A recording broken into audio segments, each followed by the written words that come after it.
যদি আল্লাহকে বিশ্বাস করি, আল্লাহ রহমতে বিশ্বাস করি, তাহলে সমস্ত ভাস্কর্য, প্রতিকৃতি এবং টানানো ছবি, প্রিন্ট ছবি, এগুলোর বিরুদ্ধে আমাদেরকে যুদ্ধ ঘোষণা দিতে হবে। 2 দিন পর পর কিছু বুদ্ধিজীবী বা কিছু জ্ঞান পাপী বাংলাদেশে বিতর্ক উঠায় যে মূর্তি হারাম, ভাস্কর্য হারাম না, মূর্তির পূজা হয় শিরিকের দ্বারা, এর দ্বারা শিরিক জিন্দা থাকে, এজন্য মূর্তি পূজা নিষিদ্ধ, তাই মূর্তিও নিষিদ্ধ, কিন্তু ভাস্কর্যে কোনো সমস্যা নাই। যদি জিজ্ঞেস করেন মূর্তি কি আর ভাস্কর্য কি, বলবে যেইটার পূজা দেয় ওইটা হলো মূর্তি, যেইটার পূজা দেয় না কিন্তু রাস্তার কোনায় দাঁড় করায় রাখলে অমুক দলের রাজনীতি চাঙ্গা হয়, অমুকের আব্বার ছবি, তমুকের দুলাভাইয়ের ছবি, তমুকের শালার ছবি, এগুলো বড় বড় করে দেশের মধ্যে বানায় রাখলে, তাও নিজের বাপের পয়সা দিয়া না, জনগণের করের টাকা দিয়া, রাস্তা ভাঙলে ভাঙুক, ঢাকায় মশা বাড়লে বাড়ুক, বৃষ্টিতে পানি জমলে জমুক, অন্তত তমুকের বাপেরা, তমুকের দুলাভাইয়েরা, তমুকের শালার মূর্তি দেশে টানায় রাখলেই বাস কাজ হয়ে যাবে।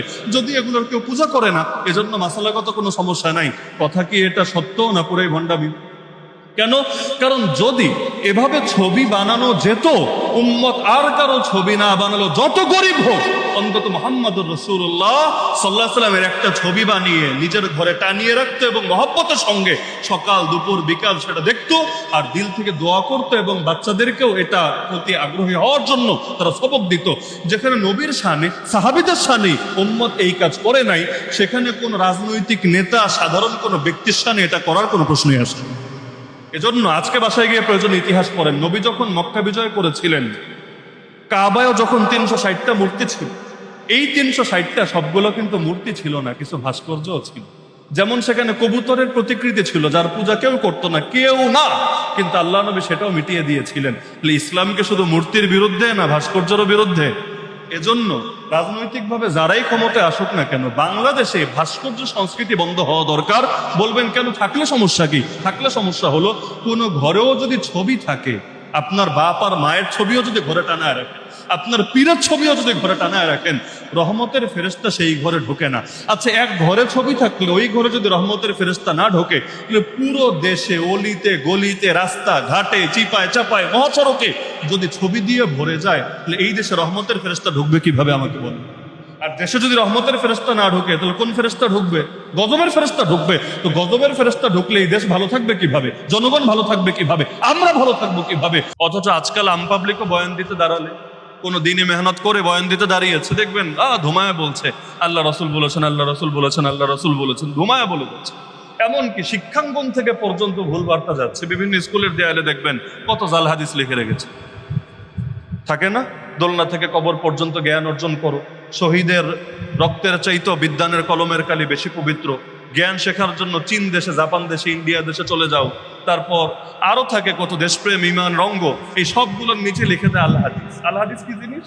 কিতাবের নাম লেখ বেটা। আল হাদিস কি জিনিস? বইয়ের নাম লেখ। যদি এটা কোনো বইয়ে থাকে, বইয়ের নাম লেখ, হাদিস নাম্বার দে।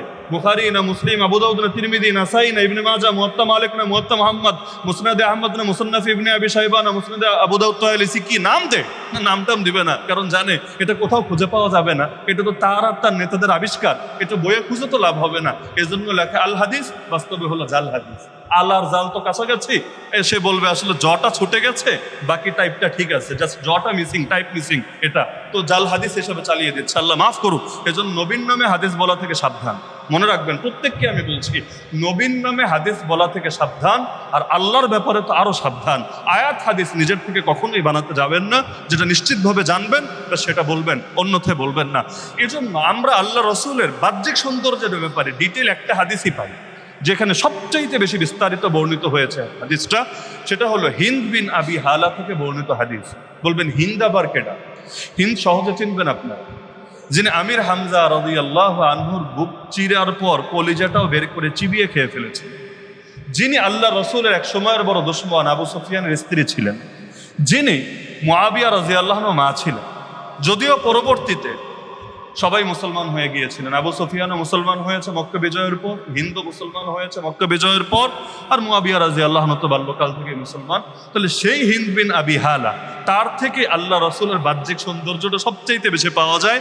এমনকি নবীর নাতিরা পর্যন্ত তার মুখ থেকে শুনেছে যে আল্লাহ রসুলের সৌন্দর্য কেমন ছিল, একটু বলেন তো। বাচ্চাকালে তো দেখেছে, কিন্তু একটু বলেন তো আমাদেরকে।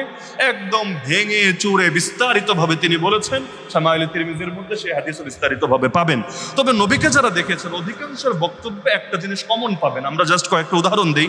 যেমন জাবের ইবনে সামুরা রাদিয়াল্লাহু থেকে বর্ণিত হাদিস, যেটা দারিমি এবং বাইহাকিতে বর্ণিত আছে। তিনি বলেন, রাআইতুন নাবিয়্য সাল্লাল্লাহু আলাইহি ওয়াসাল্লাম ফি লাইলাতিন উযহিয়ান ফাজআলতু আনজুরু ইলাইহি ওয়া ইলাল কমার ফালাহুয়া কানা আহসানা ফি আইনি মিনাল কমার। তিনি বলেন, একবার চাঁদনি রাতে, পূর্ণিমার রাতে আল্লাহ রসুলকে আমি দেখলাম, তিনি ঘরের বাহিরে বসা। সেই সময় আমি একবার শুধু তার দিকে তাকাচ্ছিলাম, আবার চাঁদের দিকে তাকাচ্ছিলাম, আবার তার দিকে তাকাচ্ছিলাম, আবার চাঁদের দিকে তাকাচ্ছিলাম। প্রথমে কনফিউজড হয়ে গিয়েছিলাম, আকাশের চাঁদ বেশি সুন্দর না আমার নবী বেশি সুন্দর। তিনি বলেন, বারবার তাকাতাকির পর আমি বুঝে ফেললাম আকাশের চাঁদ আমার নবীর সৌন্দর্যের সামনে নিষ্প্রভ ম্লান। আমার নবী আকাশের চাঁদের চাইতেও বেশি সুন্দর। এমনকি তিরমিজি এবং বাইহাকিতে সাহাবী আবু হুরায়রা রাদিয়াল্লাহু আনহু থেকে হাদিস আছে। তিনি বলেন, মা রাআইতু শাইআন আহসানা মিন রাসূলিল্লাহি সাল্লাল্লাহু আলাইহি ওয়াসাল্লাম কাআন্না আশ-শামসা তাজরি ফি ওয়াজহিহি ওয়া মা রাআইতু আহাদান আসরা ফি মাশিহি মিনহু কাআন্না আল-আরদু তুতওয়া লাহু ইন্না লানাজহাদ ওয়া ইন্নাহু গায়রু মুক্তারিদ। তিনি বলেন, আল্লাহর রাসূল সাল্লাল্লাহু আলাইহি ওয়াসাল্লামের চাইতে বেশি সুন্দর কোনো জিনিসও আমি দেখি নাই। কোনো ব্যক্তি না, খালি জিনিস। অনেক জিনিস তো অনেক সুন্দর থাকে। আল্লাহর রসুলের চাইতে বেশি সুন্দর কোনো বস্তু, কোনো জিনিসও আমি দেখি নাই। তাকে দেখলেই মনে হতো যেন সূর্য তার চেহারার মধ্যে খেলে যাচ্ছে। মানে সৌন্দর্য বোঝানোর জন্য উদাহরণ দিচ্ছেন, যেন তার চেহারার মধ্যে সূর্য খেলে যাচ্ছে। এবং তিনি বলেন, আল্লাহ রসুলের চাইতে বেশি দ্রুত গতিতে হাঁটতেও আমি কাউকে দেখি নাই। বলবেন কেন? আস্তে আস্তে হাঁটলেই তো চলতো না রে ভাই। আস্তে আস্তে হাঁটার মধ্যেও ভাব আছে। এজন্য দেখবেন কোনো মানুষ নেতা হওয়ার আগে, মনে করেন আগে রাজপথে আন্দোলন করতো, রাস্তা কাঁপাতো, ওই সময়ের হাঁটাটা আপনি একবার ভিডিওটা প্লে করেন। আর যখন দালালি করে হোক, তোষামদি করে হোক, যে কোনোভাবে নেতাগিরি পেয়ে গিয়েছে, জাস্ট এখনের হাঁটাটা আপনি কম্পেয়ার করেন, দেখবেন হাত দুইটা ঝুলানোর মধ্যে, চেহারার ভাবের মধ্যে, জামার স্টাইলের মধ্যে, হাঁটার মধ্যে আপনি একটা ভিন্নতা অনুভব করতে পারবেন। এটা ব্যাকরণ দিয়ে আমি বোঝাতে পারবো না, কিন্তু দেখার মতো চোখ থাকলে প্রত্যেকেই এটা দেখতে পারবেন। নেতা হওয়ার আগের হাঁটা, নেতা হওয়ার পরের হাঁটায় পার্থক্য থাকে কি না? তাহলে অধিকাংশ সময় মানুষ বেশি ধীরে ধীরে হাঁটা ভাবের কারণে। তার অন্যান্য কর্মচারীরা, নিরাপত্তা প্রহরীরা সামনে থাকবে, পিছে থাকবে, সে ধীরে ধীরে ভাব নিয়ে যাবে। আল্লাহ রাসূল কখনোই এমন করতেন না। এমনকি হাঁটার ক্ষেত্রে তিনি সামনে থেকে কর্মীদেরকে পেছনে রাখা এমনটাও করতেন না, বরঞ্চ তিনি সবার সাথে মিশে যেতেন, যাতে আলাদা করে তাকে কেউ চিনতে না পারে। যদিও চেনা যেত তার সৌন্দর্যের কারণে, কিন্তু নিজে চেষ্টা করতেন। এমনকি হাঁটার সময় এতটা দ্রুত গতিতে হাঁটতেন, আবু হুরায়রা রাদিয়াল্লাহু আনহু বলছেন যে আল্লাহ রসুলের হাঁটা অবস্থা ছিল এমন, আমরা ক্লান্ত হয়ে যেতাম আর তার কোনো ভ্রুক্ষেপই হতো না, তার কোনো কষ্ট অনুভব হতো না। তিনি হেঁটেই যাচ্ছেন, অথচ আমরা তার সঙ্গে হেঁটে কুলাতেই পারতাম না। তার হাঁটা দেখলে মনে হতো যেন জমিনকে তার জন্য সংকুচিত করে দেওয়া হচ্ছে, পৃথিবীটা যেন ছোট হয়ে আসছে তার জন্য। আর তিনি দ্রুত গতিতে হেঁটেই যাচ্ছেন। এমনকি সেই হিন্দ বিন আবি হালার হাদিসে এটাও পাবেন, তার হাঁটা ছিল এমন, কান্নামা ইয়ানহাত্তু মিন সাবাব, যেন তিনি কোনো টিলা থেকে নামছেন। টিলা বুঝেন? ছোট পাহাড় আর কি। এই টিলা থেকে নামছেন। তো টিলা থেকে নামার সময় মানুষের বুক তো উপরের দিকে থাকে না নিচের দিকে থাকে? মানে সিঁড়ি দিয়ে উপরে উঠলে না এভাবে বুক ফুলে ওঠা যায়, নামার সময় তো একটু নিচের দিকে ঝুঁকেই নামতে হয়। তাহলে টিলা থেকে নামা মানে কি আল্লাহ রসুল হাঁটার সময় বুক ফুলে হাঁটতেন নাকি একটু সামনের দিকে ঝুঁকে হাঁটতেন? তাহলে আপনি চিন্তা করেন আপনার হাঁটা কেমন। বলবেন হাঁটা নিয়েও হুজুর সব জায়গায় ধর্ম টানার দরকার আছে, আমাদেরকে শান্তিতে একটু হাঁটতেও দিবেন না? হাঁটার মধ্যেও ধর্ম টেনে আনবেন?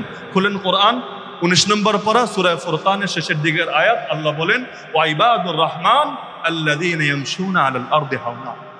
আল্লাহ রহমানের খাঁটি বান্দা চেনাচ্ছেন। রহমানের খাঁটি বান্দা কারা জানো? আল্লাহ অনেক পরিচয় দিয়েছেন, কিন্তু সবার আগে 1 নম্বরে যে গুণটা আল্লাহ তুলে ধরেছেন সেটা হলো তারা পৃথিবীতে হাঁটে, মাটির উপরে হাঁটে বিনয়ের সাথে।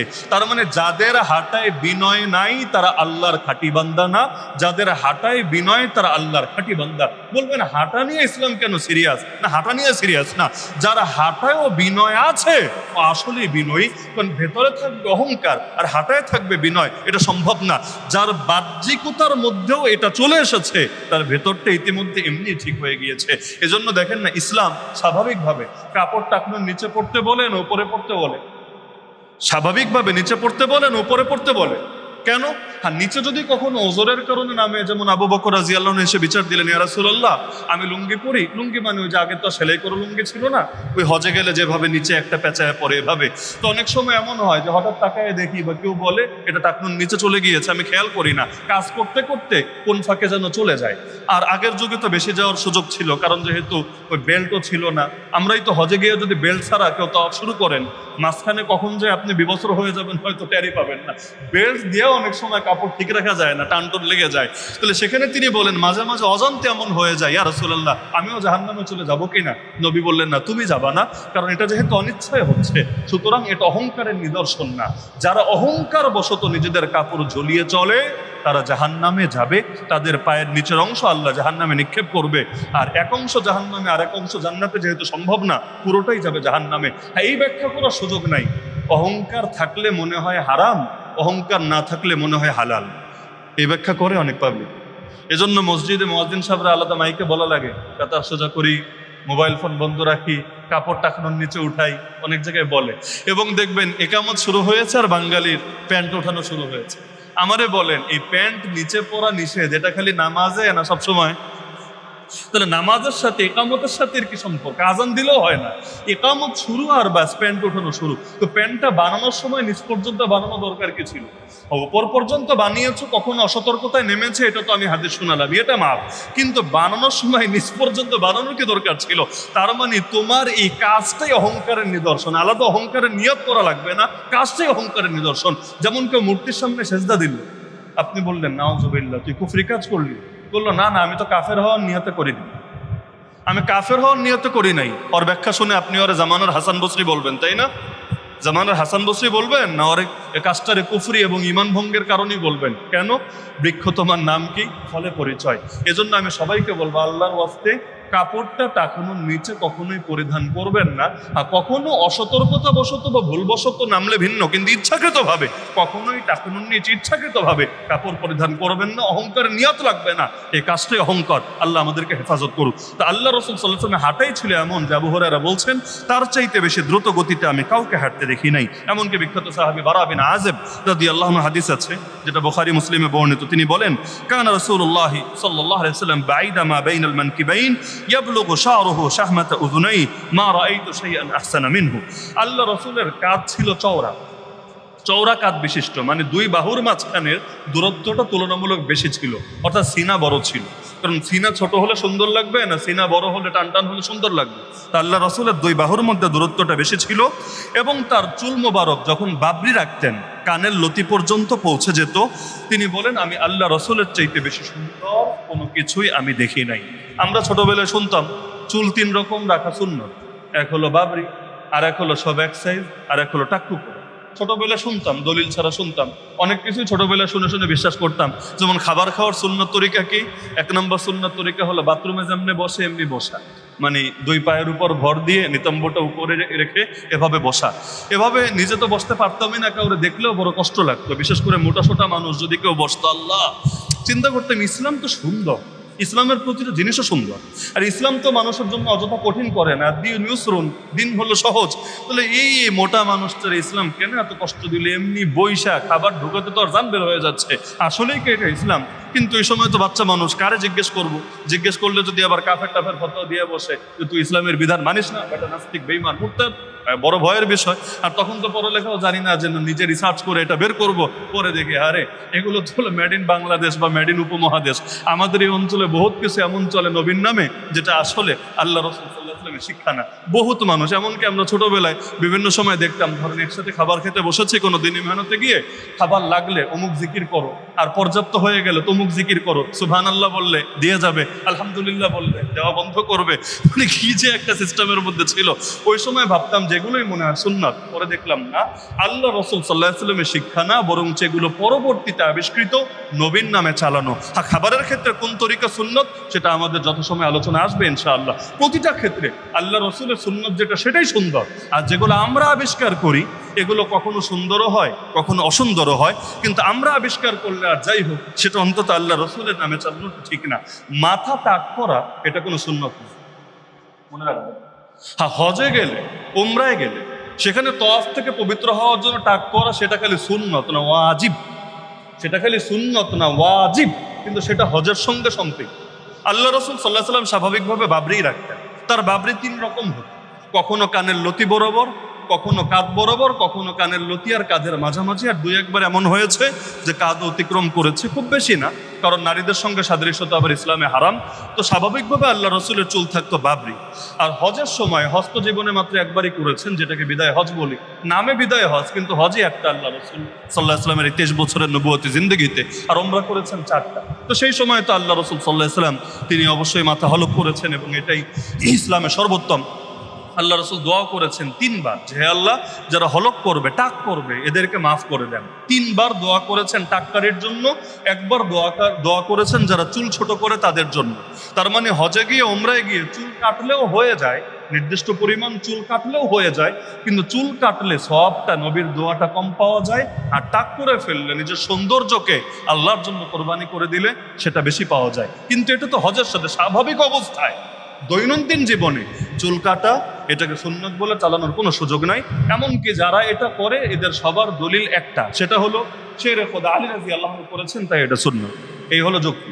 কিন্তু আলী রাদিয়াল্লাহু আনহু মাথা টাক করতেন, কথা সত্য, কিন্তু এর কারণটা নিজেও তিনি বলেছেন, এবং এমন শব্দে বলেছেন, ওই শব্দ শুনলেই বুঝবেন যে এটাকে সুন্নত হিসাবে করেছেন না অন্য কারণে করেছেন। তার শব্দ হলো, পুরো হাদিসটা পড়ে শোনাচ্ছি, লাস্ট বাক্য হলো, এজন্যই আমি আমার মাথার সঙ্গে দুশ্মনী করলাম, ওয়ালিহাযা আদাইতু রাসি, এজন্যই আমি আমার মাথার সঙ্গে দুশ্মনী করলাম। সুন্নত বোঝানোর জন্য এই জাতীয় অভদ্রতা সূচক শব্দকে কখনো ব্যবহার করবে, সেখানে তো মহব্বতের সাথে, একদম আদবের সাথে কোনো শব্দ বলবে। তাহলে তিনি কেন টাক করতেন? আলী রাদিয়াল্লাহু আনহু ব্যাখ্যা দিয়েছেন, তিনি একটু শারীরিকভাবে, আল্লাহ তো সবাই একরকম শারীরিক চাহিদাও দেয় না, শারীরিক শক্তিও দেয় না। আলী রাদিয়াল্লাহু আনহু শারীরিক চাহিদা ছিল অনেক বেশি, প্রচুর মেলামেশা করতেন স্ত্রীর সাথে। তো মেলামেশার কারণে ফরজ গোসলটাও করা লাগতো বেশি। আর আরবে তো আর আমাদের মতো এত অ্যাভেলেবল পানি ছিল না, পানির সংকট ছিল, গোসলের পানি, খাওয়ার পানি, সবকিছুরই সংকট পড়তো। তো তিনি এখন স্বাভাবিকভাবে চিন্তা করতেন যে যেই হারে আমার ফরজ গোসল করা লাগে, কখনো একদিনে একাধিকবারও করা লাগে, এখন বাবরি চুল থাকলে বা চুল বড় থাকলে মাথার ভেতর পর্যন্ত পানি পৌঁছানো, এটা আরেকটা চ্যালেঞ্জিং ব্যাপার বটে। তো তিনি বলে, না, মাঝে মাঝে আমার এত গোসল করা লাগতো, এখন পানি নিয়ে একটা চিন্তায় থাকা লাগতো যে শেষ পর্যন্ত গোসল হবে তো, নাকি কোনো এক জায়গা বাকি থাকলেও তো আমার গোসল হবে না, গোসল না হলে নামাজও হবে না, নামাজ না হলে কিয়ামতের দিন ধরা খাওয়া ছাড়া উপায় থাকবে না। তিনি বলেন, ওই যে এত ফরজ গোসল করা লাগে, এই ঝামেলার জন্য আমি আমার মাথার চুল টাক করেছি। তাহলে এবার আমারে বলেন, এটা কি সুন্নত হিসাবে করেছেন নাকি ওনার সহজতার জন্য করেছেন? তা আপনার যদি এমন হয় যে মাথায় কোনো রোগ হয়েছে অথবা কোনো কারণে আপনার মাথার চুল ঝামেলা হচ্ছে, সেই ক্ষেত্রে আপনি কেটে রাখেন না, না করেছে কে, কিন্তু সুন্নত ভাবার সুযোগ নেই। আল্লাহ রসুল যেটা করেছেন সেটাই সুন্নত। এজন্য বাবরি তো বাংলাদেশে এখন রাখেই না।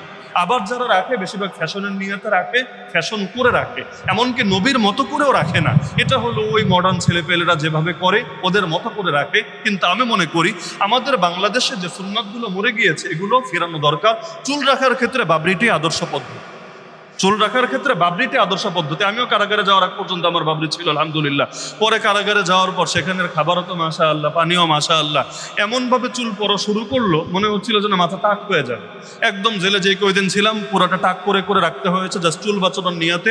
এরপরও আসার পরে এখনো সেই সমস্যা পুরোপুরি কাটে নেই, শুধু চুল পরে আর পরে, বড় রাখলে আরো বেশি পরে, এজন্য আর বাবরি রাখতে পারি নাই। না হলে আমারও দিল চায় যে আল্লাহ রসুল সাল্লাহ সাল্লাম যেটা করেছেন সেটাই বেশি সুন্দর, আমরা যা করি সেটার চাইতে। কারো যদি এ কারণে, চুলের কারণে পড়ালেখায় ঝামেলা হয় অথবা মাথায় বিরক্তি লাগে, মাথায় গরম লাগে, জরুরি কোনো বিষয় না, বা আলাদা বাবরি রাখতেই হবে এমন কিছু না। কিন্তু মনে রাখবেন, ওই টাক্কু করার সুন্নত বইলে অন্তত চালায়েন, টাক্কু করার সুন্নত বইলে অন্তত চালায়েন না। চুল আপনি যেভাবে ইচ্ছা রাখতে পারেন, তবে কাফের, মুশরিক এবং পাপিষ্ঠদের সঙ্গে সাদৃশ্য যাতে না হয়, জাস্ট এটা খেয়াল রাখবেন। না হলে আপনি অমুক খেলোয়াড়, তমুক খেলোয়াড়, অমুক নায়ক, তমুক নায়কের সঙ্গে মিলে চুল রাখবেন, কিয়ামতের দিন হাসরটা কার সঙ্গে হবে সেটাও জাস্ট স্মরণ রাখেন। কাপড় চোপড়, চুল, সব ক্ষেত্রে ইসলাম আমাদেরকে শিখিয়েছে বিজাতীয়দের সঙ্গে সাদৃশ্য গ্রহণ করা যাবে না। তা আল্লাহ রসুল সাল্লাহ সাল্লামের চুল সেটা সাধারণভাবে তিনি কানের লতি পর্যন্ত আসতো, আর অন্য হাদিসে আছে কখনো সেটা বড় হতো। তাহলে এই যে হাদিসগুলো শুনলাম, হ্যাঁ সবগুলো আজকে আমরা শুনেইনি, আমাদের ধারাবাহিক আলোচনায় আসবে ইনশাআল্লাহ। এতগুলো হাদিস বলার একটা মাকসাদ আছে, সেটা হলো কোনো একজন থেকেই যদি নবীর রূপ এবং গুণের বর্ণনা আসতো, কিছুটা হলো সন্দেহ থাকতো, আসলেই কি নবী এরকম ছিলেন নাকি তিনি বলতে গিয়ে এভাবে বলেছেন। কিন্তু 20 জন, 50 জন, 100 জন সাহাবীর থেকে যদি একই শব্দ বা কাছাকাছি শব্দ এবং একই মর্ম আপনি পান নিশ্চিত হওয়া যায়, যদিও চোখে দেখি নাই, কিন্তু অবশ্যই মুহাম্মদুর রাসূলুল্লাহ সাল্লাল্লাহু আলাইহি ওয়াসাল্লাম এমনই ছিলেন। কারণ নবী সাহাবীরা তার শানে এবং সকলে মিলে মিথ্যা বলবেন, এটা কখনোই কল্পনা করা যায় না। সুতরাং এতগুলো শোনানোর মূল মাকসাদই এটা। কিছু আজকে শোনালাম, বাকিগুলো আমরা আগামীতে শোনাবো ইনশাআল্লাহ। বাহ্যিক সৌন্দর্য এমন জিনিস যেটার ক্ষেত্রে চাইলেও অনুসরণ করা যায় না। আল্লাহ রাসূল সাল্লাল্লাহু আলাইহি ওয়াসাল্লামের চেহারার আকৃতি যেমন ছিল, তার অঙ্গ প্রত্যঙ্গ যেমন ছিল, আমরা চাইলেও আমাদের চেহারা অঙ্গ প্রত্যঙ্গকে ওই সাইজের বা ওই আকৃতির বানাতে পারবো না, এটা আমাদের সাধ্যের কথা না। কিন্তু এরপরে যে যাকে মহব্বত করে, সে তার ব্যাপারে বিস্তারিত জানার চেষ্টা করে, তার প্রতিটা জিনিস যেটা অনুসরণ করা সম্ভব সেটাও জানতে চায়, যেটা অনুসরণ করা সম্ভব না মহব্বতের খাতিরে সেটাও জানতে চায়। ওই যে অনেকে আছে তুরস্কে কখনো গেলে তুরস্কের মিউজিয়ামে সংরক্ষিত আল্লাহ রাসূল সাল্লাল্লাহু আলাইহি ওয়াসাল্লামের চুল মোবারক দেখতে যায়। কেন? সেটা দেখার মধ্যে কি এমন বৈশিষ্ট্য আছে? এটা দেখলে কি ফরজ পালন হবে না সুন্নাত পালন হবে? না, মহব্বত এত নীতি কথা মেনে চলে না, মহব্বতের বিষয়টাই আলাদা বটে। এজন্য মহব্বতকে স্বাভাবিক নিয়ম নীতির ভেতর ফেলা যায় না। তো যারাই নবীকে ভালোবাসে, স্বাভাবিক তো এটাই, আল্লাহ রসুল সাল্লাল্লাহু আলাইহি ওয়াসাল্লামের প্রতিটা জিনিস সম্পর্কেই জানার আগ্রহ তাদের ভেতরে থাকবে। এর মধ্যে আল্লাহ রসুলকে তো আল্লাহ রাব্বুল আলামিন এমন সৌন্দর্য দিয়েছিলেন, বাহ্যিক সৌন্দর্য, আধ্যাত্মিক সৌন্দর্য তো আছেই, বাহ্যিক সৌন্দর্য এত বেশি দিয়েছিলেন। হাসান বিন সাবিত রাদিয়াল্লাহু আনহু তো সেই প্রসিদ্ধ কবিতাই বলেছিলেন, ওয়া আহসানা মিনকা লাম তারা কাত্তু আইনি ওয়া আজমালা মিনকা লাম তালিদিন নিসাউ খুলিকতা মুবাররাআন মিন কুল্লি আইবিন কান্নাকা কাদ খুলিকতা কামা তাশাউ। আপনার চাইতে সুন্দর কোন মানুষকে আমার চোখ কখনো দেখেনি, আর দেখবে কিভাবে? আপনার চাইতে সুন্দর কাউকে কোন নারী কোনোদিন জন্মই দেয় নাই। ইউসুফ আলাইহিস সালামের জন্মের কথা তো তিনি জানতেন, এরপরও তিনি বলছেন আপনার চাইতে সুন্দর কোন মানুষকে কোন নারী কোনোদিন জন্মই দেয় নাই। আপনি সৃষ্টি হয়েছেন সব ত্রুটি থেকে, সব অপূর্ণতা থেকে এমন ভাবে মুক্ত হয়ে মনে হচ্ছে যেন আপনি সৃষ্টি হয়েছেন ঠিক নিজে যেভাবে চেয়েছেন সেভাবে। কেউ যদি নিজে নিজেরটা বেছে নেয়, সবচাইতে ভালোটাই বেছে নেবে। তা আল্লাহ রাসূল সাল্লাল্লাহু আলাইহি ওয়াসাল্লামের বাহ্যিক সৌন্দর্য এতটা পারফেক্ট ছিল, তিনি বলছেন যেন মনে হচ্ছে আপনি সৃষ্টি হয়েছেন ঠিক সেভাবে যেভাবে চেয়েছেন আপনি নিজে। আল্লাহ রাসূল সাল্লাল্লাহু আলাইহি ওয়াসাল্লাম এই কবিতা শুনে রাগ করলেন না, প্রতিবাদও জানালেন না, অথচ নবীর সামনে কোনো অন্যায় হলে আল্লাহ রাসূল কখনোই চুপ থাকতেন না। এমনকি তার প্রশংসায় বাড়াবাড়িও তিনি সহ্য করতেন না। সহিহ হাদিসে আছে, নবী বলেন, লা তুতরুনি কামা আতরাতিন নাসারা ঈসা ইবনে মারইয়াম। উম্মত খবরদার, আমার প্রশংসায় বাড়াবাড়ি করবা না। নেতাদের তো যত তেল মারে তত খুশি হয়, ওর ভেতর যা নাই এটা যদি বলেন আরো বেশি খুশি হয়। ওর চরিত্র খারাপ যদি বলেন চরিত্র খারাপ, তাহলে আপনার খবর আছে। আর যদি বলেন ওর চরিত্র ফুলের মতো পবিত্র, তাহলে আপনার কপালে আগামী দিনে ভালো কিছু অপেক্ষা করছে। কিন্তু আল্লাহ রাসূল বলছেন খবরদার, আমার প্রশংসায় বাড়াবাড়ি করবা না। কেন? কারণ খ্রিস্টানরা ধ্বংস হয়েছিল এ কারণে তারা নবী ঈসা আলাইহিস সালামের শানে প্রশংসা করতে গিয়ে বাড়াবাড়ি করেছিল, বাড়াবাড়ি করতে গিয়ে তাকে আল্লাহর পুত্র বানিয়ে ফেলেছিল। নাউযুবিল্লাহি মিন যালিক। তারা চিন্তা করেছে আল্লাহর গোলাম বললে, গোলাম, আরে গোলাম তো স্বাভাবিক জিনিস, এটা নবীর শানে অমর্যাদা হয়, এজন্য নবীকে আল্লাহর পুত্র বলেছে। সুতরাং আল্লাহ রাসূল শিখিয়ে দিলেন, ফা ইন্নামা আনা আবদুল্লাহি ওয়া রাসূলুহু ফাকুলু আবদুল্লাহি ওয়া রাসূলুহু, আমি আল্লাহর একটা গোলাম এবং তার রাসূল। আমার 1 নম্বর পরিচয় গোলাম, 2 নম্বর পরিচয় রাসূল। সুতরাং তোমরাও আমার প্রশংসা করতে গেলেও সবার আগে এটা বলে নিবা তিনি আল্লাহর গোলাম এবং তিনি আল্লাহর রাসূল। এই গোলাম পরিচয় ভুলবা না। আমাকে কখনো আল্লাহর বেটা বা নাউযুবিল্লাহ এই জাতীয় কিছু কথা বলা তো দূরের কথা, আমি যে গোলাম এই পরিচয়টাও তোমরা কখনো দিতে দ্বিধা করবা না। এমনকি আল্লাহ রাসূলের হাদিসে আছে, তিনি বলেন তোমরা বলবা না আমি ইউনূস নবীর চাইতে উত্তম। কেন? আমার নবী কি ইউনূস নবীর চাইতে উত্তম না? খালি কি ইউনূস নবী নাকি আদম আলাইহিস সালাম থেকে নিয়ে ঈসা আলাইহিস সালাম সবার চাইতে আমার নবী বেশি মর্যাদাপূর্ণ না? এটা তো কোরআন দ্বারাই প্রমাণিত, আল্লাহর বাণী দ্বারাই প্রমাণিত। এমনকি আল্লাহ তাআলা নিজেই জানান, তিলকার রাসূলু ফাদ্দালনা বা'দাহুম আলা বা'দ। 3 নম্বর পারা খুলেন, প্রথম আয়াতই এটা। রাসূলদের একজনকে আরেকজনের উপর আমি আল্লাহ শ্রেষ্ঠত্ব দিয়েছি। হ্যাঁ, ঈমান আনার ক্ষেত্রে ভাগাভাগি করা যায় না। অনেকে 2 আয়াতের মধ্যে প্যাচ লাগিয়ে ফেলে। সূরা বাকারার শেষ রুকুর আয়াত নিয়ে আসবে, এনে আপনাকে দেখাবে লা নুফাররিকু বাইনা আহাদিম মির রুসুলি। এই আয়াত দেখিয়ে বলবে এই দেখ আল্লাহ বলে দিলেন মুমিনদের কথা হলো আমরা রাসূলদের মধ্যে কোনো পার্থক্য করি না। কাশিমপুর কারাগারে এক ভ্রান্ত দল পেয়েছিলাম, আমাকে এই আয়াত দেখিয়ে বলছে, এই যে আপনারা হুজুররা বলেন আমার নবী সবচেয়ে শ্রেষ্ঠ নবী, এটা ভুয়া কথা। বললাম নাউযুবিল্লাহ, ভুয়া কথা কিভাবে? একদম সূরা বাকারা শেষ রুকু খুলে দেখিয়ে দিচ্ছে। এই যে আল্লাহ বলে দিলেন ইমানদারদের কথা কি, আমানার রাসূলু বিমা উনজিলা ইলাইহি মির রাব্বিহি ওয়াল মুমিনুন, এই প্রসঙ্গে আল্লাহ জানালেন ইমানদারদের কথা হলো আমরা রাসূলদের মধ্যে কোনো পার্থক্য করি না। এই যে আপনারা পার্থক্য করেন, একজন বেশি শ্রেষ্ঠ আর একজন কম শ্রেষ্ঠ পার্থক্য করেন, তাহলে আপনারা তো আল্লাহর চাইতে বেশি বুঝেন, আপনারা ভণ্ড হুজুর। আমি বললাম আচ্ছা এটা কোন সূরার আয়াত? সূরা বাকারার আয়াত। ঠিক আছে, 3 নম্বর পারার প্রথম আয়াতটা বের করো, এটাও সূরা বাকারার আয়াত। কি আছে? তিলকার রাসূল ফাদ্দালনা বা'দুহুম আলা বা'দ। আল্লাহ বলেন আমি এক রাসূলকে আর এক রাসূলের উপর শ্রেষ্ঠত্ব দিয়েছি। এবং উদাহরণ দিয়ে আল্লাহ বলেন মিনহুম মান কাল্লামাল্লাহ, কেউ কেউ ডাইরেক্ট আল্লাহর সঙ্গে কথা বলেছেন, যেমন নবী মুসা আলাইহিস সালাম। ওয়া রাফা বা'দুহুম দারাজাত, আল্লাহ তাদের অনেককে অনেক উঁচু মর্যাদায় আসীন করেছেন। তো এখন দুই আয়াত মিলাও। কোরআন তো এক আয়াত কখনো আর এক আয়াতের সঙ্গে সাংঘর্ষিক হবে না, যে এই আয়াতে বললো একটা আর এক আয়াতে বললো উল্টাটা, সম্ভবই না। তাহলে এক জায়গায় পার্থক্য করতে না করা হলো, আর এক জায়গায় আল্লাহই পার্থক্যের কথা জানিয়ে দিল, তাহলে দুইটা মিলায় বোঝো। তাহলে বুঝবা কিভাবে? কারণ ওই যে আয়াতটা সূরা বাকারার শেষের উপর আয়াত, আগের অংশ পরের অংশ দেখলেই বুঝে আসে, সেখানে আল্লাহ বুঝিয়েছেন ঈমান আনার ক্ষেত্রে আমরা ভাগাভাগি করি না। ইহুদিরা করে, খ্রিস্টানরা করে। যেমন ইহুদিরা নবী মুসাকে মানে, নবী ঈসাকে মানে না। খ্রিস্টানরা নবী মুসাকেও মানে, নবী ঈসাকেও মানে, মুহাম্মদুর রাসূলুল্লাহ সাল্লাল্লাহু আলাইহি সাল্লামকে মানে না। আর আমরা মুহাম্মদুর রাসূলুল্লাহ সাল্লাল্লাহু আলাইহি সাল্লামকেও মানি, মুসা আলাইহিস সালামকেও মানি, ঈসা আলাইহিস সালামকেও মানি, আদম আলাইহিস সালাম থেকে নিয়ে সব নবী সব রাসূলকে মানি। আমানতু বিল্লাহি ওয়া মালাইকাতিহি ওয়া কুতুবিহি ওয়া রাসূলিহি, সমস্ত নবী রাসূলের উপর আমরা ঈমান রাখি। তা আল্লাহ সূরা বাকারার শেষ রুকুতে শিখিয়েছেন ঈমান আনার ক্ষেত্রে কোনো ভাগাভাগি করা যাবে না, কিন্তু মর্যাদাগত ভাগাভাগি এটা আমার আল্লাহরই দেওয়া ঘোষণা। তাহলে নবী কেন বললেন আমাকে ইউনুস নবীর চাইতে উত্তম বলবা না? তিনি কি উত্তম ছিলেন না? অবশ্যই ছিলেন। তো বলতে কেন নিষেধ করলেন? যে কারো সামনাসামনি প্রশংসার ক্ষেত্রে কিছু সীমা রক্ষা করতে হয়। অনেক কিছু বাস্তবতা হলেও এটা সামনাসামনি বলাটা সুন্দর দেখায় না, এজন্য আল্লাহ রাসূল আদব শিখিয়ে দিচ্ছেন। না হলে তিনি নিজের মুখেই তো বলেছেন আনা সাইয়্যিদু ওয়ালাদি আদম ইয়াউমাল কিয়ামাতি ওয়ালা ফখর, আমি আদম সন্তানদের মধ্যে সবার চাইতে শ্রেষ্ঠ হব কিয়ামতের দিন। আর এটা কোনো গর্ব করে বলছি না, এটা বাস্তবতার ঘোষণা।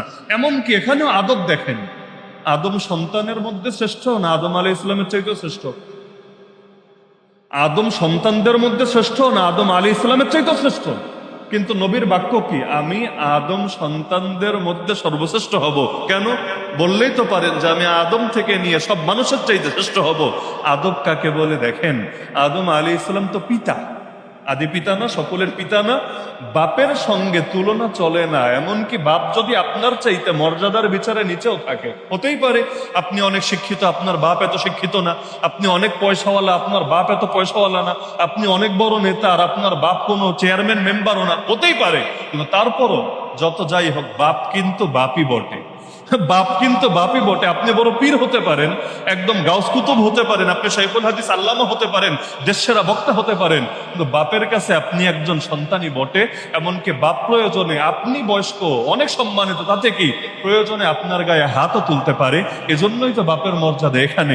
এ কারণে আল্লাহ রাসূল নিজের বাপের সাথে নিজের তুলনা দিতে গেলেন না। তিনি বললেন না আমি আদমের চাইতেও শ্রেষ্ঠ, অথচ বাস্তবে তিনি তা আদমের চাইতেও শ্রেষ্ঠ।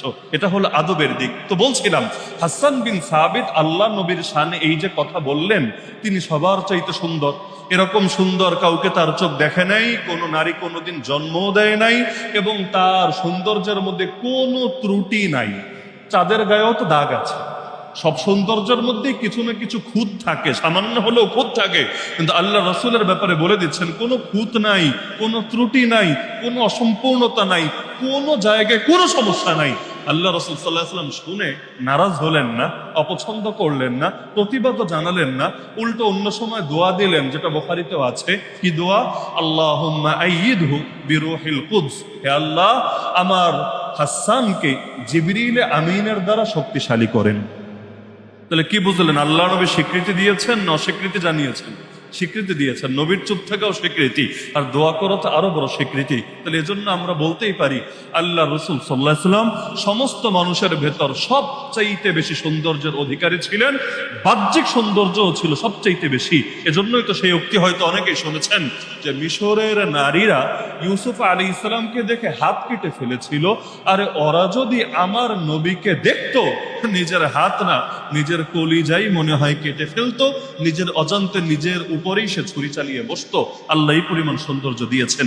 এজন্য বিখ্যাত সাহাবী আব্দুল্লাহ বিন রাওয়াহা রাদিয়াল্লাহু আনহু আল্লাহ রাসূলের শানে কবিতা বলে তিনি বলেন, লাউলাম তাকুন ফীহি আয়াতুম মুবিনা লাকানা মানজারুহু ইউমবিউকা বিল খাবারি। যদি এমন হতো আল্লাহ রাসূলকে আল্লাহ সুস্পষ্ট কোনো মুজিজাই দেয় নাই, যদি এমনও হতো তবুও তাকে দেখতে পারাটা, তার চেহারা মোবারকটাই তোমাকে মূল বিষয়টা জানিয়ে দিত।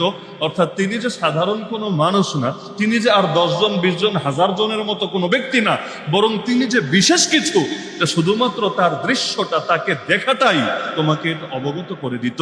এজন্যই ইতিহাসের মধ্যে পাওয়া যায় আল্লাহ রাসূল সাল্লাল্লাহু আলাইহি সাল্লামকে দেখে পর্যন্ত অনেকে নিজের সিদ্ধান্ত পরিবর্তন করেছেন। যেমন তিরমিজি পড়লে বিখ্যাত সাহাবী যিনি একসময় ইহুদিদের বড় পণ্ডিত ছিলেন আব্দুল্লাহ বিন সালাম রাদিয়াল্লাহু আনহু, তার উক্তি পাবেন। তিনি বলেন, লাম্মা কাদিমান নবী সাল্লাল্লাহু আলাইহি ওয়াসাল্লাম আল মাদিনা, আল্লাহর রাসূল যখন হিজরত করে মদিনায় আসলেন, জিতুহু লিআনজুরা ইলাই, আমি নবীকে দেখার জন্য গেলাম, ঈমান আনার জন্য না, দেখার জন্য।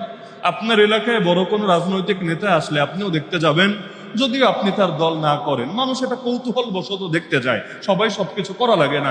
এমনকি আজকে যদি শেখ হাসিনা চলে আসে, যারা শেখ হাসিনার দল করে না তারাও দেখতে যাবে না, দেখি এতকাল পর আগের মতো আছে না শুকিয়ে গেছে, রোগা হয়ে গিয়েছে নাকি স্বাভাবিকই আছে, এটা মানুষের একটা কৌতূহলের জায়গা। তো তিনি বলেন আল্লাহ রাসূল এসেছে শুনলাম, সবাই দেখতে যাচ্ছে, আমিও ভাবলাম এক নজর দেখে আসি লোকটা দেখতে কেমন, কি বলে না বলে।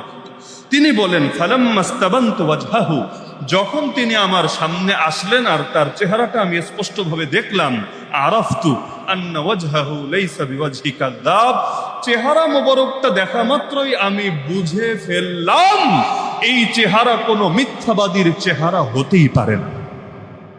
কোনো ওয়াজ শোনে নাই, কোনো বয়ান শোনে নাই, জাস্ট চেহারা মোবারক দেখেছে, চেহারা মোবারক দেখে বুঝে ফেলেছে এই চেহারা যা, তিনি কোনো মিথ্যাবাদী হতেই পারেন না। এমনকি আবু রিমসা তামিমি রাদিয়াল্লাহু আনহু বলেন, আতাইতুন নবী সাল্লাল্লাহু আলাইহি ওয়াসাল্লাম ওয়া মাই ইবনুন লি ফাআরাইতুহু ফালাম্মা রাআইতুহু কুলতু হাযা নবিয়ুল্লাহ।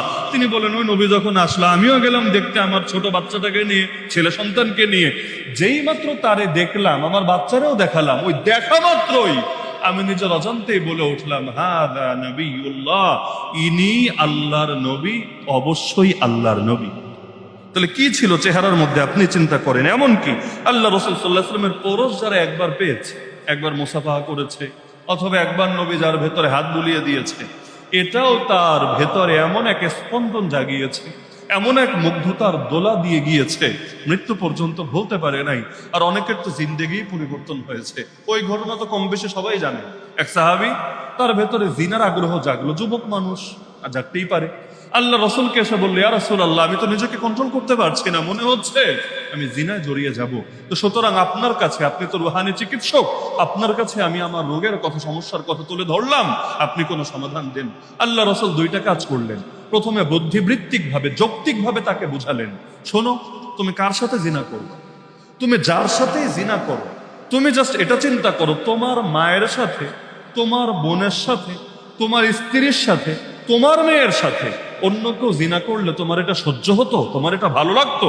সে বলল, আল্লাহর কসম, প্রশ্নই আসে না, আমি এটা কিছুতেই সহ্য করতে পারবো না। আল্লাহ নবী বুঝালেন, তাহলে দেখো, তুমি যার সাথে জিনা করবা সেও কারো না কারো মেয়ে, কারো না কারো বোন, কারো না কারো বর্তমানের বা ভবিষ্যতের স্ত্রী, কারো না কারো বর্তমানের ভবিষ্যতের মা। সুতরাং নিজের ব্যাপারে যেটা অপছন্দ করো আর একজনের জন্য কিভাবে সেটা পছন্দ করতে পারো, যুক্তি দিয়ে বোঝালেন। কিন্তু এটা তো আপনারা ভালোই বোঝার কথা, মাথায় যখন শয়তানি ওঠে, যতই যুক্তি দেখানো হোক লাভ হয় না, বরঞ্চ তখন মানুষ অন্যায়ের দিকে ছুটতে থাকে অন্ধের মতো করে।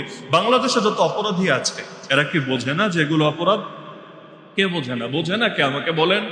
সবাই বুঝে শুনেই অপরাধ করে। এমনকি কখনো এমন হয় অপরাধ করতে যাওয়ার আগে তার বিবেক তাকে বাধা দেয়, কিন্তু থামতে পারে না, নিজেকে ফিরাতে পারে না, বরঞ্চ ঠিকই অপরাধে জড়িয়ে যায়। এজন্য আল্লাহ রসুল সাল্লাল্লাহু আলাইহি ওয়াসাল্লাম যুক্তি দিয়ে শেষ করলেন না, আল্লাহ রসুল তার হাতটা ওই সাহাবীর বুকের মধ্যে বুলিয়ে দিলেন, জাস্ট হাতটা বুলিয়ে দিলেন।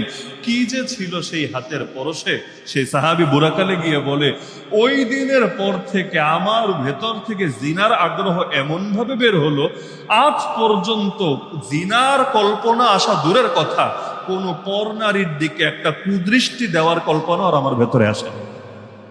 কি ছিল সেই হাতের ভেতরে আপনি জাস্ট একবার চিন্তা করেন। এমনকি ইমাম আহমদ রাহিমাহুল্লাহ তার মুসনাদে আহমদের মধ্যে বিখ্যাত সাহাবী সাদ বিন আবি ওয়াক্কাস রাদিয়াল্লাহু আনহু হাদিস এনেছেন। তিনি বলেন, ইশতাকাইতু বিমাক্কা ফাদাখালা আলাইয়া রাসূলুল্লাহ সাল্লাল্লাহু আলাইহি ওয়াসাল্লাম ইয়াউদুনি। মক্কায় আমি একবার অসুস্থ হয়ে পড়লাম, আল্লাহ রাসূল সাল্লাল্লাহু আলাইহি ওয়াসাল্লাম সেবা করার জন্য আমার কাছে আসলেন। চিন্তা করেন, সাধারণ একজন সাহাবী অসুস্থ হয়েছে, নবী হাজির এই অসুস্থ রোগীর সেবা করবে বলে আপনারা কতটুকু করতে পারেন চিন্তা রাখেন। কারণ ইয়াদাতুল মারিজ, অসুস্থ রোগীর সেবা করা যেন কোনো সুন্নত না, এমন গুরুত্বপূর্ণ সুন্নত, আপনি যদি কোনো অসুস্থ রোগী দেখার জন্য ঘর থেকে বের হন, আসমান থেকে ফেরেশতা ডেকে ডেকে সুসংবাদ শোনাতে থাকে, আরে তোর পথ চলা কামিয়াব, তোর জীবন কামিয়াব, জান্নাতকে তোর ঠিকানা বানিয়ে দেওয়া হয়েছে। من عاد مريضا أو زار أخا له في الله ناداه مناد من السماء أن طبت وطاب ممشاك وتبوأت من الجنة منزلا। সাদ বিন আবি ওয়াক্কাস বলেন, আল্লাহর রাসূল আমাকে দেখতে আসলেন, فوضع يده على جبهتي فمسح وجهي وصدري وبطني। তিনি বলেন, আল্লাহর রাসূল এসে প্রথমে আমার কপালে হাত রাখলেন, এরপর আমার চেহারা, আমার বুক, আমার পেট এগুলো তিনি মুছে দিলেন, মাসাহ করে দিলেন। তিনি বলেন, فما زلت يخيل إلي أني أجد برد يده على كبدي حتى الساعة। আজও পর্যন্ত আমি এটা ভুলতে পারি না। এখনো আমার মনে হয়, আমার কল্পনায় ভাসে যে আমি আল্লাহ রাসূলের পরশ অনুভব করতে পারছি আমার কপালে, আমার চেহারায়, আমার বুকে, আমার পেটে। অথচ সেই কত আগে জাস্ট একবার হাত বুলিয়েছে, কিন্তু এখনো স্নিগ্ধতা, মুগ্ধতা, প্রশান্তি এখনো পর্যন্ত তার ভেতরে বিরাজ করছে। এমনকি ইমাম মুসলিম রাহিমাহুল্লাহ তার সহিহ মুসলিম গ্রন্থে হাদিস এনেছেন, বিখ্যাত সাহাবী জাবির ইবনে সামুরা রাদিয়াল্লাহু আনহু থেকে তিনি বলেন, মাসাহা রাসূলুল্লাহ সাল্লাল্লাহু আলাইহি ওয়াসাল্লাম খাদ্দি ফাওয়াজাদতু লিয়াদিহি বারদান ওয়া রিহা কাআন্নামা আখরাজাহা মিন জাওনাতি আত্তার। আল্লাহ রাসূল একবার আমার গালে হাত বুলিয়ে দিয়েছিলেন, সেই সময় আমার কাছে এমন প্রশান্তি এবং এমন এক ঘ্রাণ আমি অনুভব করেছিলাম, মনে হচ্ছিল যেন কোনো আতরের কোনো কৌটা থেকে, সুগন্ধির কোনো কৌটা থেকে তিনি তার হাত বের করে আমার গালে লাগিয়েছেন। এমন প্রশান্তি আর এমন সুন্দর ঘ্রাণ আমি পেয়েছি। এমনকি হাতও তো ছিল মাশাআল্লাহ, আল্লাহ এমন এক হাত দিয়েছেন। আল্লাহ রাসূল সাল্লাল্লাহু আলাইহি ওয়াসাল্লামের বিখ্যাত সাহাবী আনাস রাদিয়াল্লাহু আনহু 10 বছর যিনি নবীর খিদমত করেছেন, তিনি বলেন, যে হাদিসটা বুখারীতেও আছে, মুসলিমেও আছে, মা মাসাস্তু হারিরান ওয়ালা দিবাজান আলিয়ানা মিন কাফি রাসূলিল্লাহি সাল্লাল্লাহু আলাইহি ওয়াসাল্লাম। তিনি বলেন, জীবনে বহুত রেশমি কাপড় ধরেছি, বহুত নরম মোলায়েম কাপড় ধরেছি, কিন্তু আল্লাহর রাসূল সাল্লাল্লাহু আলাইহি ওয়াসাল্লামের হাতের চাইতে বেশি নরম কোন রেশম অথবা কোন নরম কাপড় আমি জীবনে স্পর্শ করি নাই। এত নরম ছিল তার হাত। আঘাত কিন্তু নরম ছিল, হাত দিয়ে যখন আঘাত করতেন আঘাতটা নরম ছিল না, আঘাত ছিল বড় ভয়ানক, কিন্তু এমনি হাতটা ছিল এত নরম। আপনি বলতে পারেন সাহাবী মনে আবেগে বলে ফেলেছে। আরে ভাই, আবেগ কয়দিন থাকে? আবেগ কয়দিন থাকে? 10-10টা বছর যখন একজনের ঘরে থেকে তার খেদমত করে, তখন আবেগের চাইতে বাস্তবতা তার সামনে বেশিই থাকে। আপনিও দেখবেন যারে অনেক মহব্বত করেন, একবার দেখা হলে আলাদা এক ধরনের অনুভূতি কাজ করবে। নিয়মিত তার সঙ্গে থাকেন, হয়তো ভালোবাসা অনেক বাড়বে, না হলে কমতে কমতে জিরোর কাছাকাছি আসবে। আপনি চিন্তা করবেন, আয় রে, ভাবলাম কি আর বাস্তবে পেলাম কি। অনেক ক্ষেত্রে এমন হয়। মুফতি আমিন রহমতুল্লাহ আলাইহি বলতেন যে, তোমরা আমাদের মহব্বত করলে একটু দূর থেকেই মহব্বত করো, বেশি কাছে এসো না, না হলে বগলের গন্ধ নাকে গিয়ে ঢুকবে। মানে একটা রূপক কথা আর কি, যে এত কাছে এসো না, লাস্টে গিয়ে বলবা আরে ভাবলাম একরকম আর আলেমদের পেলাম আর একরকম। তাহলে কিছুটা দূরত্ব রেখেই মহব্বত করো, সেই ক্ষেত্রে মহব্বতটা অটুট থাকবে। এজন্যই তো আল্লাহ রাসূল বলেন যে ঘরের স্ত্রীর কাছে উত্তম যে, বাস্তবেই উত্তম সে। এবং নিজের ব্যাপারে বলেন, আমি আমার স্ত্রীদের নিকট সর্বোত্তম। কেন? বাহিরে ভাই বহুত সাধু বাবা সেজে থাকা যায়। সমাজে এমন মানুষও আছে যারা হয়তো কোনো রিসেপশনে চাকরি করে, অথবা সেল সেন্টারে চাকরি করে, অথবা কোনো কল সেন্টারে চাকরি করে, মুখ থেকে অল টাইম মধু ঝরে, সার ছাড়া কোনো আলাপই নাই, সবসময় মুখে হাসি লেগে আছে। আর একটা রিক্সাওয়ালা গেল সার মানে কি রেখে কি করবে, একদম পুরো জীবন দিয়ে দিবে। কিন্তু বাসায় গেলে মায়ের সাথে বউয়ের সাথে, সন্তানের সাথে এমন ব্যবহার করে মাঝে মাঝে সন্দেহ লাগে এটা মনে হয় মানুষ না কোনো অমানুষের জাত বোঝা হয় না। অনেক সময় এরকম বাইরে একরূপ ভেতরে আর একরূপ। বহুত নারী এমন আছে কর্পোরেট সেক্টরে চাকরি করে, অফিস আদালতে যেহেতু টাকা পায়, সে এখানে বেতন পায়, এজন্য মাশাআল্লাহ সার্ভিস দিতে, খেদমত করতে, অল টাইম মুখে হাসি রাখতে, সবকিছু করতে তার দ্বিধা নাই। তো ঘরে এসে যখন স্বামীর খেদমত করে, স্বামী ভরণ পোষণ দেয়, পয়সা তো আর আলাদা করে মাস শেষে বেতন দেয় না, এজন্য সেই সময় দেখা যায় মেজাজটা খিটখিটে হয়ে থাকে। সারাদিন অফিস করে আসার পর প্রয়োজন নাই, তারপরও ঝগড়া ঝাঁটি করতেই থাকে। এটা খুব স্বাভাবিক ব্যাপার বটে। এজন্য বহুত মানুষ এমন যাদের বাহিরে একরূপ, ভেতরে আরেক রূপ। আমি যদি এখানে আমার সামনে বাচ্চা কাচ্চা যারা আছেন বা কিশোর তরুণ যারা আছেন তাদেরকেও যদি জিজ্ঞেস করি যে কারা কারা বাইরের মানুষকে সালাম দেন, অধিকাংশই হাত তুলবে। যে নিয়মিত না দিলেও আলহামদুলিল্লাহ, অনিয়মিত হলেও আমরা সালাম দেই, মুরব্বীদেরকে দেই, হুজুরদেরকে দেই, অনেককেই আমরা সালাম দিই। কিন্তু যদি আমি জিজ্ঞেস করি নিজের মা বাবাকে সালাম দেন, এরকম কয়জন আছেন? দেখবেন অনেকে আর হাত তুলতে পারছে না। কেন? আপনার মা বাবা আপনার দোয়া পাওয়ার হকদার না? আপনার মা বাবা আপনার দোয়া পাওয়ার হকদার না?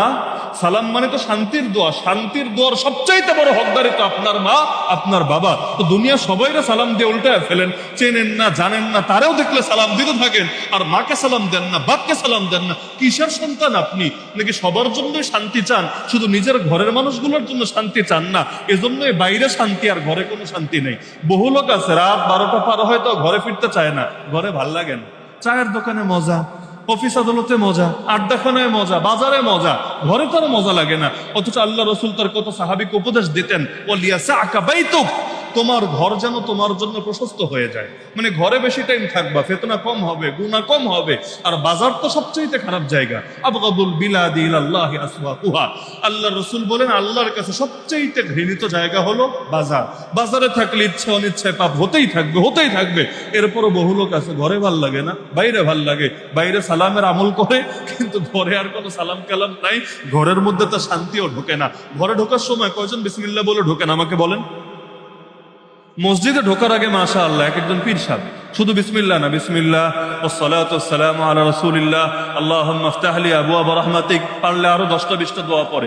ঘরে ঢোকার সময় বিসমিল্লাহ বলে কয়জন ঢোকেন? অথচ হাদিসে আছে বিসমিল্লাহ বলে যদি ঘরে না ঢোকে, সে একা ঢোকে না, সঙ্গে শয়তানও ঢুকে পড়ে ঘরে। শয়তান ঘরে ঢোকার পর কি করবে এটা তো বোঝেনি ভালো। শয়তান যদি ঘরে ঢোকে, ঘরের খুব কল্যাণ হবে না? ঘরের খুব ফায়দা হবে না?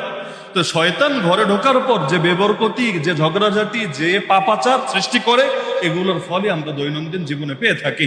এজন্য বাইরে এত দোয়া, অন্য জায়গায় এত দোয়া, নিজের ঘরে দোয়ার খবর নাই। এজন্য 2টা নিয়ত আজকে থেকে করে ফেলেন। যখনই ঘরে প্রবেশ করব সালাম দিয়ে প্রবেশ করব। নিয়ত করতে পারবেন তো ইনশাআল্লাহ? ঘরে যদি একজন মানুষ না থাকে তাও সালাম দিব। বলবেন তাহলে আবার কারে সালাম দিব? কেন ঘরে জিন নাই, ঘরে ফেরেশতা নাই। আমরা আসসালামু আলাইকুম বলি কেন? কুম্মানি বুঝেন? কুম্মানি হলো তোমাদের, তোমাদের উপর শান্তি বর্ষিত হোক। তাহলে একজন মানুষকে যদি সালাম দেই, তাহলে তোমাদের না বলে তোমার বলা দরকার ছিল না, তোমার, তোমার বা আপনার উপর শান্তি বর্ষিত হোক। এখানে তো তোমাদের বা আপনাদের বলার দরকার নেই, মানুষ একজন। আমাকে কয়দিন আগে একটা বাচ্চা প্রশ্নও করেছে যে আমরা আসসালামু আলাইকুম কেন বলি? একজন হলে তো আসসালামু আলাইকা বললেও হয়, নতুন আরবি শিখেছে, এখন আরবির নিয়ম সে বুঝে ফেলেছে যে কামানি হলো একজন আর কুম্মানি হলো অনেকজন। তাহলে আসসালামু আলাইকুম কেন বলি? সামনে তো একজন, কা বললেও তো হতো।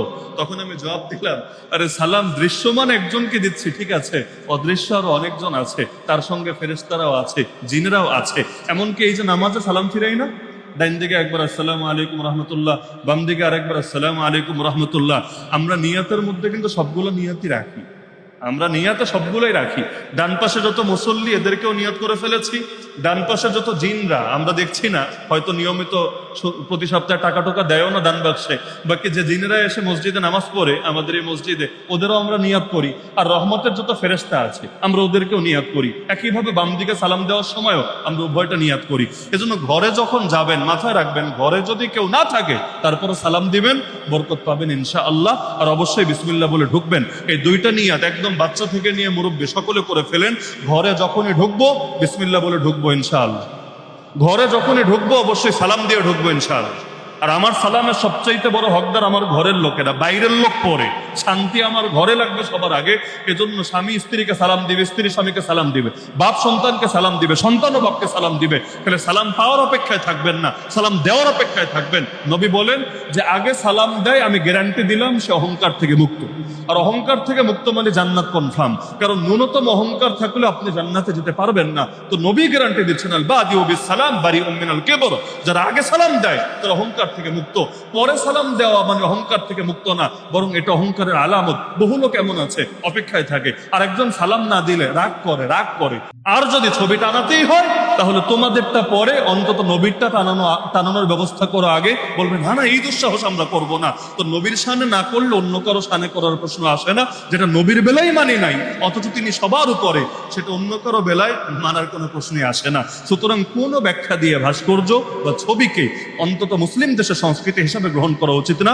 আল্লাহ আমাদের সবাইকে বোঝার তৌফিক দান করুন এবং রাসূলুল্লাহ শান নিয়ে যে আলোচনাগুলো হলো, আল্লাহ জীবন ধারণ করার তৌফিক দান করুন। আমিন।